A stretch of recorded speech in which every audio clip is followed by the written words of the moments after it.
All right. Welcome to a special YouTube Live of Islands in the League presented by DraftKings Sportsbook. Lots of playoff stuff to get into. We were supposed to go on at 9 a.m. today. I'm not going to name names here. But someone on our team that wasn't me may have potentially slept in this morning. So apologies that we are running a little late. Again, I'm not going to name any names here. Apologies. All right. I want to talk about 5 games because on Old Man of the Three Things on Monday with Nikias Duncan and Steve Jones, we touched on 3 very specific games over the weekend. Since then, we had the 2 Monday night games, Knicks and Sixers, Nuggets, Lakers. And then last night, of course, we had Mavs, Clippers, Pacers, Bucks, and Minnesota, Phoenix, of course. Let's start with Knicks, Sixers, because I want to talk a little bit about the end of the game and the last 2-minute report. So my general philosophy, end game, is that you have to call the game by what the rule book says. Are there certainly opportunities for interpretation of what is and what isn't marginal contact? What is and what isn't a hold, a grab, a foul on the arm, a push, a shove? There's always those cases. I think it's the blatant stuff where we get upset. Now, there's a different camp, of course. There's the camp that says, oh, let the players decide it. Officials should not dictate the end of game. There was a lot of discourse around this after the UConn-Iowa game in the Final Four. Aaliyah Edwards set a screen on Gabby Marshall. It was called an illegal screen from nearly every angle except one angle that went around on Twitter. It was a blatant moving screen. And what kind of annoys me about this whole argument for or against blatant fouls is your team's going to get screwed at one point, and you're going to be upset. Now, if your team got screwed in this case, like the 76ers did, you have a right to be upset. I thought there was a hold on Tyrese Maxey. I thought that should have been called a foul.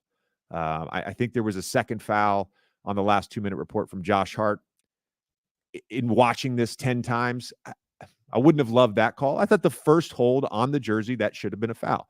As it relates to the timeouts, one, again, they say the ref clearly didn't see Nick Nurse. The other one, they're arguing Maxey didn't have control of the basketball when the timeout was signaled for. The referees, again, they're doing 2 things at once. I'm not letting them off. And Nick Nurse should have been awarded a timeout. They're doing 2 things at once. They're watching the game, and they're trying to listen, hear, view, see, whatever the coaches in that situation. Did Philly get screwed? Yes, they did. Okay, let's be honest. There was a foul. However, I got to give Tyrese Maxey a lot of credit. The guy goes to the press conference. He takes ownership of I got to be stronger with the basketball. We got to do a better job of executing. Like, I love that. That's leadership. That's maturity. Shout out to Tyrese Maxey for just owning it. But I do think there should have been a foul call on the jersey grab. Couple other sort of observations from that game. First of all, the Philadelphia 76ers and their sort of defensive game plan with Jalen Brunson, putting size and length on him, being into the basketball, pressuring him full court at all times. There are times, even late in that game, where he's just telling other guys, just bring the ball up, right? We'll get into our offense, and I can get it back in the half court. I'm not going to say they're wearing him down. Jalen Brunson is a incredibly conditioned athlete. I think it's what I've noticed in both games. A lot of his misses are short. He's having to work, and he always does. He always works hard to get a shot off. But he's having to work a little extra hard, and I think that matters. Those margins matter in the playoffs. So the size, the length, trying to stay on his left hand as much as possible, and then just having Joel Embiid back there. And I know Joel Embiid doesn't look like Joel Embiid. I get it.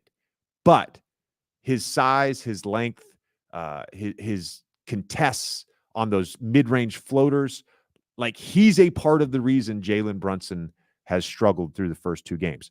Now, as it relates to the New York Knicks, the fact they're up 2-0 in this series, and granted, game 2, miraculous comeback, with Jalen Brunson having 2 bad shooting games, uncharacteristic in terms of his level of performance throughout this season, certainly coming into the playoffs, that he has played this bad, but they've just got a bunch of dogs on their team, and I mean that in the best possible way. I think there was a graphic float. I was traveling yesterday, and I apologize. I was traveling to Atlanta in the morning, and I came back after recording a podcast, so I got back in time to watch the games last night. But I saw this graphic on social. The Knicks, right now, in terms of their playoff rotation, do not have a lottery pick. They are the 2nd seed in the East. Julius Randle, who was a lottery pick, has missed a ton of time. They're won 2 playoff games without a lottery pick. And again, some of these are transactions that Leon Rose has made. Isaiah Hartenstein trading for Josh Hart.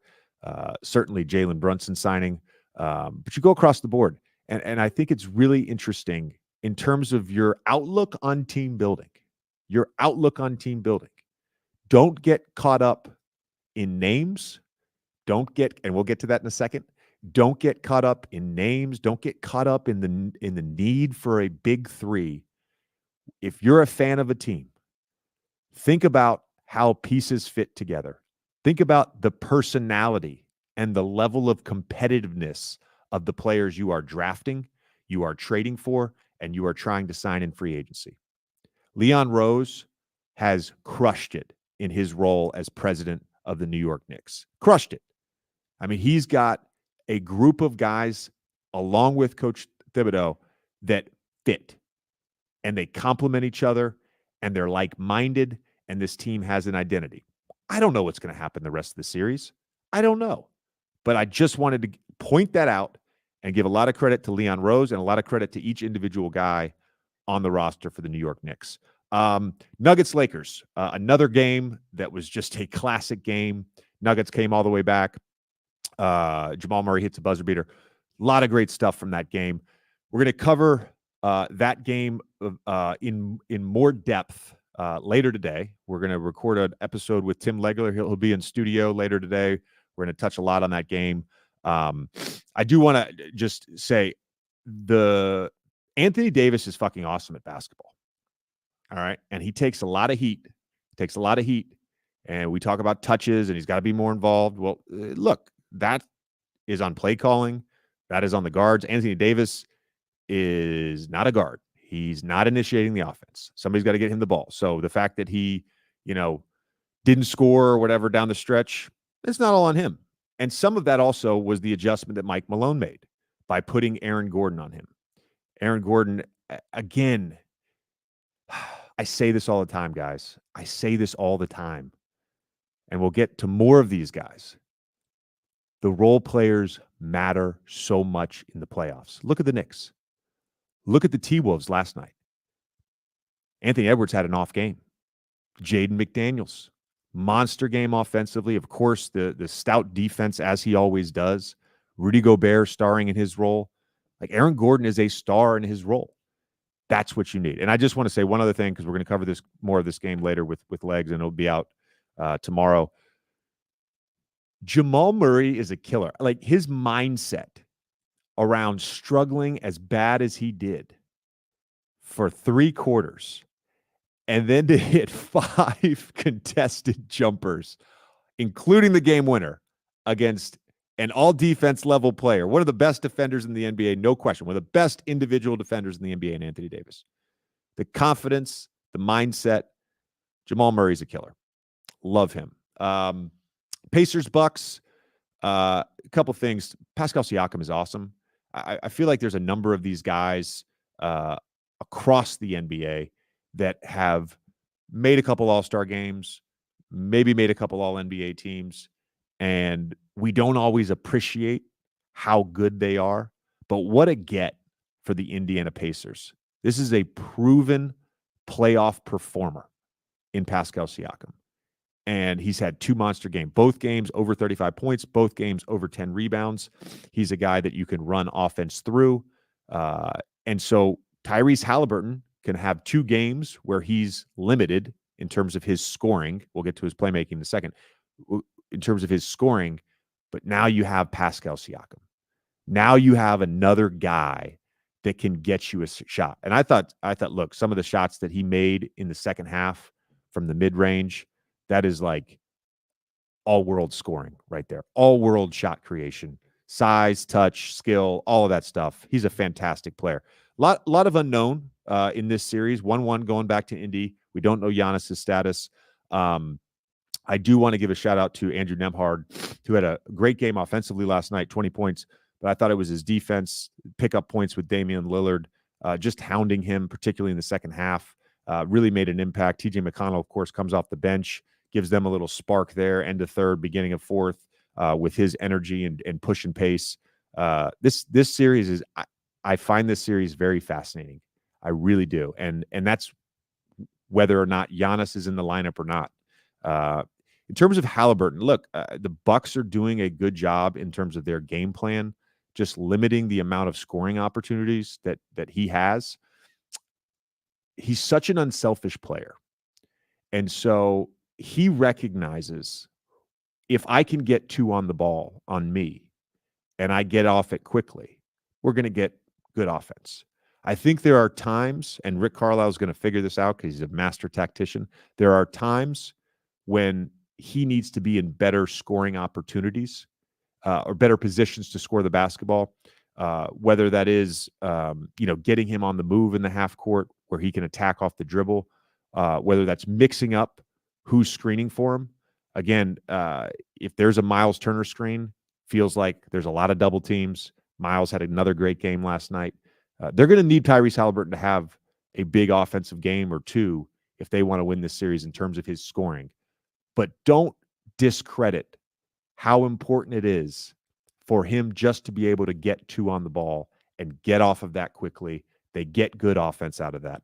Mavs Clippers.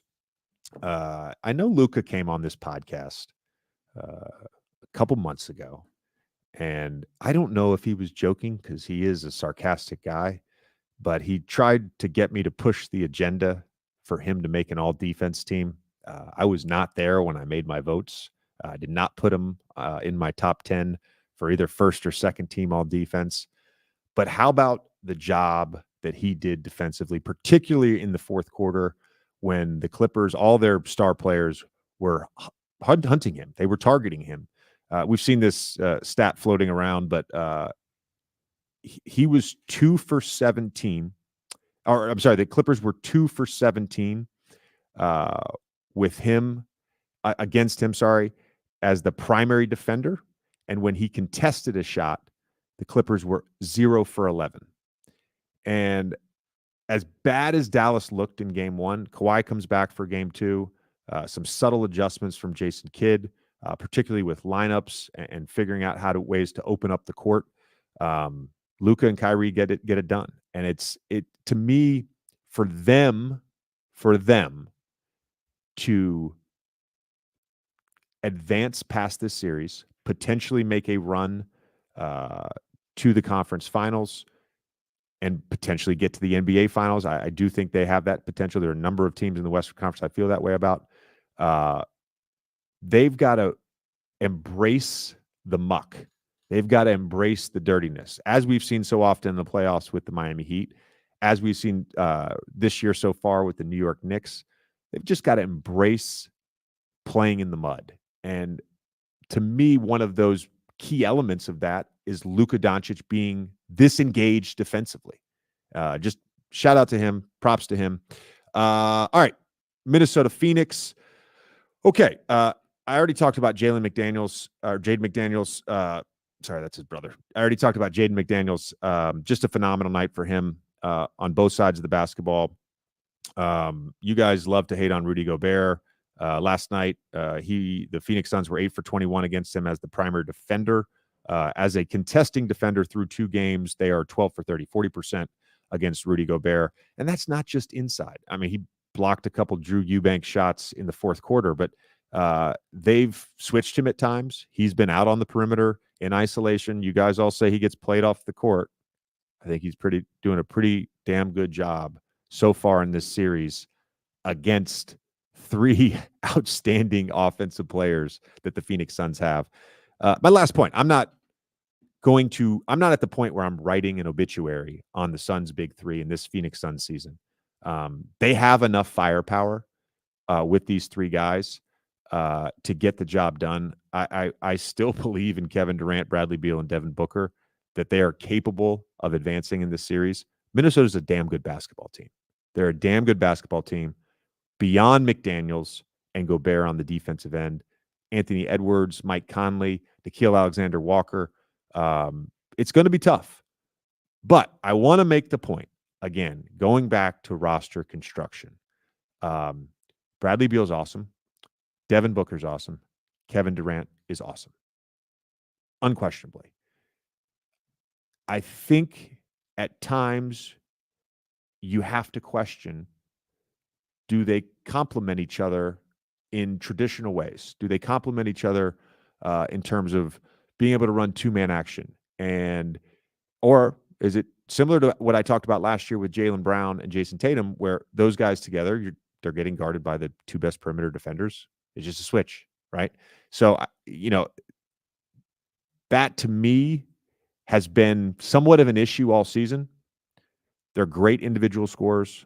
They all can shoot the basketball. They all can shoot from the mid-range. And they beat Phoenix in the regular season in their matchups. But so far, this has proved a very tough matchup for the Phoenix Suns. A lot of playoff basketball to come. We're going to have, again, Tim Legler in studio later today recording a full playoff episode. We'll have that out either tomorrow or Friday. This has been, they just told me I want to open it up for questions. So if you guys have any questions, type those up. I can see them on screen. Jason, now that you're awake, bring them up. Oh, sorry, Jason. Oh, man. Thoughts on playoff defense from Joe Dirt. David Spade. Shout out David Spade. This Mavs-Clippers series is the most physical series I've seen. Played in 14 playoffs. Well, 13 playoffs because Dallas, I was hurt. But I think there's always a difference in the physicality and what is allowed and not allowed during the playoffs. And again, it's a fine line. It's a fine line between letting egregious acts go and allowing some level of physicality. Mavs Clippers have been physical for sure. In the games I've called, particularly, Knicks Sixers, that is a very physical series. But across the board, I think players in general know that they're going to be allowed, similar to how once, 2 weeks after the All-Star break, I've talked to coaches, players, they are all like, oh, even before the NBA announced that they had sort of told the referees to let some more stuff go, all the players recognize that. And so once that happens, you're naturally going to be more physical. All right, let's get another question up. Thanks, David Spade.